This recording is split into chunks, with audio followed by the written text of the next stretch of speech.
It's been 14 years since Mewtwo made an appearance in Smash Bros. Now he's finally in Smash 4.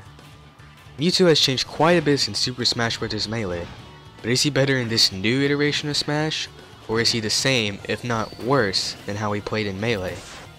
In this video, we'll be looking at all of Mewtwo's movesets and other noticeable differences in this game compared to Melee, as well as an analysis of how to properly use Mewtwo in battle. Keep in mind, these are all solely my opinions. Everyone has their own way of using a character, and I'm not trying to force anyone into playing this character in a certain way. Let's start with his movement. For the most part, Mewtwo's movement animations are basically ripped straight off from Melee. His jumping, walking, and running animations are the same, as well as his smash and special attacks, with the exception of a few new particle effects on certain attacks. He still moves at moderate speed, and still happens to be lightweight in air, which can be an advantage for recovering after being hit off stage. His dodges, however, are not quite as quick and will leave you vulnerable to attack if used at the wrong time. Mewtwo still has the same taunt from Melee, with the additions of two new taunts that, in my opinion, look sincerely fitting for his character. In terms of fighting, Mewtwo hasn't changed much from his Melee counterpart. He still uses range to his advantage and covers a lot of distance with his up and back aerials.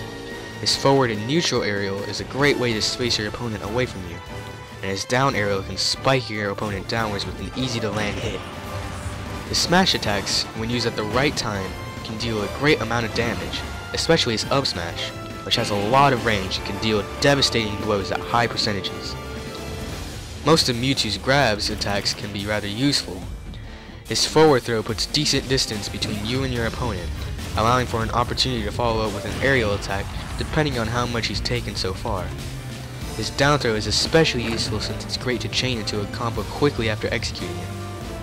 His backwards and up throws, on the other hand, aren't as useful as the others, and should only be used when in need of space between you and your opponent. His down attack can also be potentially useful for edge guarding. In a situation where you are able to use Mewtwo's final smash, it would be wise to use it whenever possible, for it clears the entire stage when standing on the edge of it, and affects every player that's unfortunate to be right in front of its firing range. It's truly a sight to behold. Overall, Mewtwo really hasn't changed much since Super Smash Bros. Melee, and the additions made to him in the current game are nothing but for the better. He can still be pretty slow when it comes down to fighting, but he makes up for that with devastating attacks, as well as the ability to rack up some insane combos. And with that being said, this concludes my analysis of Mewtwo in Smash 4. Thanks for watching.